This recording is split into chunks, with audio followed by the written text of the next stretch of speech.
Hello, everybody. We are Tricca, and we work on affordable point-of-care metabolomics. Oh, hold on a sec. There we go. Metabolomics is the study of the chemical processes of life. Knowing how these chemical processes happen and monitoring them provides valuable insight into the health of a person or ecosystem. Metabolomics is used for things like pregnancy tests, and it could be used to monitor ongoing health conditions, screen for cancer, measure the health of an ecosystem, track sheep pregnancy, and honestly, too many other applications to list. The problem, though, is that measuring metabolites is currently expensive because of the high cost of equipment and training required. LCMS machines, the gold standard for measuring metabolites, cost hundreds of thousands of dollars, and it requires people with PhDs to operate them. These are barriers that prevent innovation and they limit market growth.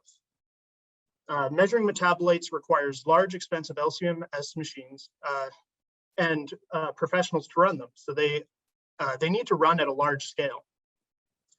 Multiple samples need to be transported to the machines, and there needs to be enough samples to make testing them worth it. By making these tests affordable, Tricca makes it possible to do these tests at a smaller scale, meaning we can do one sample at a time. And since our technology is small, unlike an LCMS machine, we can measure the metabolites on site without transporting samples. The field of metabolomics is growing fast, and there is a need for an easier, more affordable way to measure metabolites. And this is where Tricca enters the picture. Tricca makes the process simple, affordable, and accessible. How do we do it? Well, we do this through quantitative color tests. With these specialized tests, color develops proportionally to the amount of a specific metabolite in a sample. If the color is very developed, then there is a lot of that metabolite in the sample. Some of these reactions have existed for 50+ years, and they are well studied. Some other ones, though, are brand new, and they're developed for specific applications. Together with affordable color sensing chips, we can accurately measure the amount of a specific metabolite in the sample. By combining the results of multiple color tests, we can get an accurate view of the metabolome, which we can use for whatever our application might be. So compared to LCMS machines, Tricca's quantitative color assays are simple, affordable, and they require less overhead. Most importantly, it opens up the possibility for applications that are not suitable for LCMS machines. Applications that require point of care treatment or applications that have small sample sizes. Tricca's business strategy is to license its technology. We want to bring these technologies out of the lab and to those who can best bring these technologies to the market. And we need your help. For the purpose of this event, Discovery Labs, Tricca is specifically looking for contacts, people, and strategies related to licensing platform technologies. If this is something you do or have experience with, please reach out and we'll have our contact information at the end of the slide there. So currently, we are working on our first application, but more are to follow. We plan on leveraging this first application towards development of future applications of our platform technology and licenses. As Tricca develops more and more applications, we build a library of metabolite tests and the technology to do these tests. This makes each consecutive application easier to do as Tricca builds off its existing technologies, eventually to the point where it could attract larger customers in the biotechnology space. Here are our founders. Dr. David Wishart is an expert in metabolomics and bioinformatics. Him and his team maintain the human metabolome database. Dr. Ji Chen is an expert in biosensor systems. And Dr. Scott Mackay, CEO of Tricca, he studied under Dr. Chen. And me, I'm James Cook, and I'm a recent graduate at the University of Alberta. I've been working on the color sensor system since 2018. And here's our contact information. Thank you, everybody. Awesome. Thank you very much, James. If anyone has any questions for James, feel free to put them in the chat. In the meantime, I have a question for you. So your technology compared to what currently exists, other than price, how is it better than what is currently available, and how would you plan to market that to the medical professionals that would be using your technology? Yeah, so LCMS machines, they're really great when you have like high population density, things like cities. And the reason for that is because it's not easy to transport the samples, but when you're in a city, you're not transporting them long distances. And LCMS machines really, they're really good at processing large amounts of samples at one time. So what Tricca is focusing on is kind of the opposite. We're really focused on doing a single sample testing and point of care testing, which is more important for things like rural communities. One of our first applications is colorectal cancer screening test. Now, this isn't the only application this technology could be used for, but the reason why colorectal cancer tests is kind of like a good first application is because colorectal cancer is more deadly in places like the Northwest Territories here in Canada, where there's a lot less opportunity for colonoscopies and that type of thing. In comparison to like a place like Edmonton, the metabolomics technologies like LCMS are actually pretty good for that, because there's a high density of population here, and you can process large amounts of samples, but it's not true for rural communities. All right, thank you. Shannon just had a quick question about your social media. She mentioned she can't find Tricca on LinkedIn. Are you on LinkedIn or other social media? I don't think Tricca itself is on LinkedIn, but if you look up mine and Scott's name, you'll find us there. Okay, thank you. I also, Svetlana, sorry, go ahead.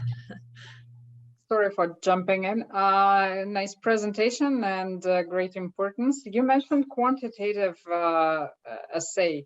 How do you measure color? Yeah, so we have like these little color chips, basically. Here's our little sensor here. So we have a little black box. Oh man, it's you're getting in front of it. You can't really, it's hard to see because it's, it's a black box. But you have a little color sensor in there, and it'll measure the color of the chemical reaction. So basically, here, I'll move back a few slides here to the color one. So if you look on the right there, you'll see kind of like, it's kind of purple at the very top, and then it's a very deep purple at the very bottom. So what we do is we have these samples with known concentrations of the metabolite, and we just look at how concentrated that purpleness is, or how not concentrated it is, and correlate that with the concentration of the metabolite. So what's really important about this technology is it's not like a yes or no. It's like oh, there's a small amount of that metabolite, or there's a medium amount of that metabolite, or a large amount of that metabolite. And that gets converted into like a 64-bit color, and then we combine all of those concentrations to get an accurate view of the metabolite. Thank you, James. And then, sorry, Ryan, has your question been answered already, or do you want to unmute yourself and go ahead? Yeah, I'll just give a quick question here. Thanks, James, for the presentation. Nice to see Tricca presenting here today. I'm a big fan of these simplified colorimetric assays and their cost effectiveness, but obviously they got their challenges with respect to sensitivity and basically the breadth of color change you can actually see based on the amount. And so considering your lower limits of detection, or the sample quality being, cleanliness, I'm assuming you can't just take a pond sample that has a bunch of other suspended particulate in it. Where do you feel the best application is outside of the clinical world that you're working in right now? As you said, you mentioned the colorectal cancer. So other than clinical applications, do you see a home in the environmental space, the agricultural space, or anything in that area? Absolutely. So one of the applications that we were approached for, although we can't put our full attention on it just right now, was sheep pregnancy. So this is actually like a pretty ideal application for something like Tricca, because there's kind of two parts to this question I want to answer, which is kind of like the limit of detection thing, and the application. So for the application part, this is a pretty good application for Tricca, because the farmers don't want to be transporting blood samples to a hospital far away, right? They want to be doing this preferably at the farm, and even better, like right next to the sheep, right? So that is something that we are looking at, and those types of applications where it's happening kind of at a remote location and you're trying to do maybe 1 or 2 samples at a time, or maybe like you grab like a few samples, bring it back to your house or whatever and do it there, that kind of thing. In terms of limit of detection, Tricca is working very hard on sample processing techniques. We've been focusing specifically on urine, so things like getting rid of the innate color in urine, and filtering out any precipitate, or preventing that precipitate from forming in the first place.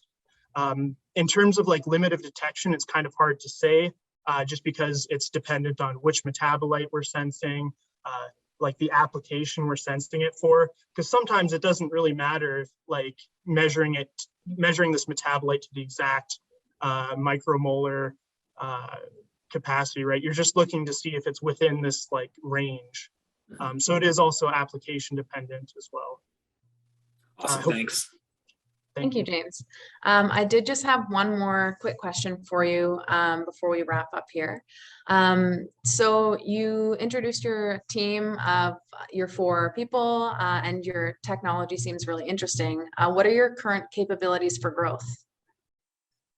Yeah, so our current capabilities so what I think like differentiates Tricca maybe from other like metabolite companies is we're really focused on building kind of like a library of tests. So you get like a test for hyperic acid, you get a test for kynurenine, creatinine, all these different metabolites. And then once they're developed, you don't have to develop them again, right? So if you have another application that uses one of these metabolites, that work has already been done. So if you have a large library of metabolite tests, sometimes for a new application, it's just a matter of like mixing and matching the tests that you already have. Or in the case of like urine processing, the processes that you already have for getting rid of precipitate or the innate color in urine, and that type of thing. And I think that's kind of going to be like one of the main drivers of growth for Tricca as a company. Awesome. Thank you very much. And sorry, one more thing. Yeah. This that is also another reason why we're looking for people to help us out with licensing. How do we license this properly? Is it the reactions we should be cooperating? Is it how we interpret these reactions? So if there's anybody here that can point us in the right direction, that'd be greatly appreciated. Thank you.